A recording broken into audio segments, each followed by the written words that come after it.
guy calling could be fake. This is a real recording of a radio show in Australia. Okay. The guy could be full of shit, but he sounds authentic. I want to give you a little background just so you understand what he's talking about.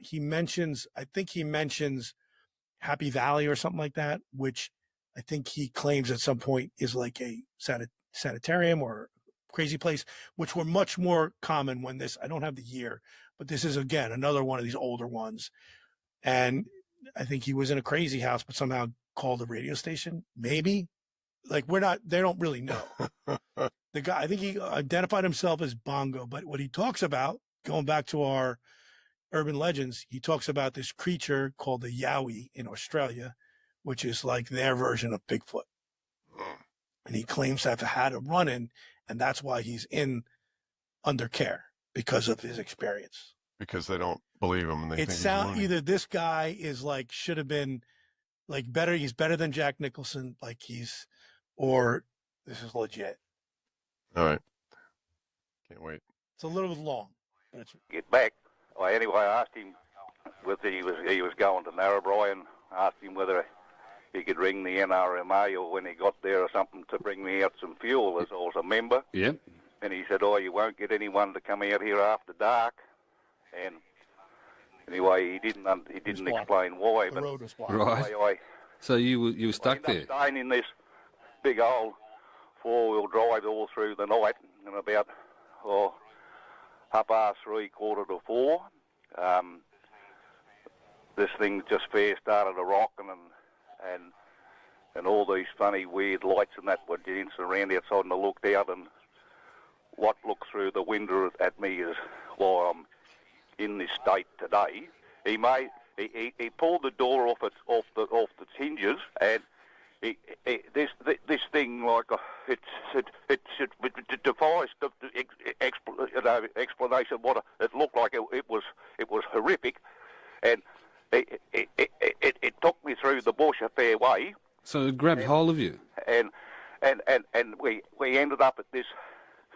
I suppose you'd call it a humpy sort of a thing, and this thing had a real fetish, obviously, for real thin, bow-legged, knock-kneed, white, hairy legs. He had pairs of legs hanging up, and when he realised that I was no good to him, he took me back. He took me back to the edge of the road, whatever it was. I assume it was a he. If it was a she, there's something wrong in the world. But Bongo. I never ever saw him again. And a timber truck picked me up the next morning when it went through, and he took me to Coonabarabran, and it wasn't long after that they made me stay at Happy Days Day Retreat, and I've been here ever since. Bongo, that is just an amazing story. And Miss Annie tells me apparently that there's some idiot out there in the middle of it somewhere last week or something, tempting fate. There's got to be something wrong with the person. Can you give us if I can't, not pushing you too hard, what did it look like? I can't explain it. It was horrible. Pretty scary story there, Bongo, and thank you for that. Oh. And you look after yourself, okay? I'm going to... That was it. Pretty wild. I don't know if you caught it. I didn't catch it the first time I heard it. It sounds like he described in the camp that there was legs hanging in the camp. Right. So yeah, he had a fetish for thin bow-legged legs. I don't know. Maybe he's heavy, this guy. I don't know what the deal is. That he didn't want him, but he brought him back. I mean, these guys are very convincing. He could just be crazy.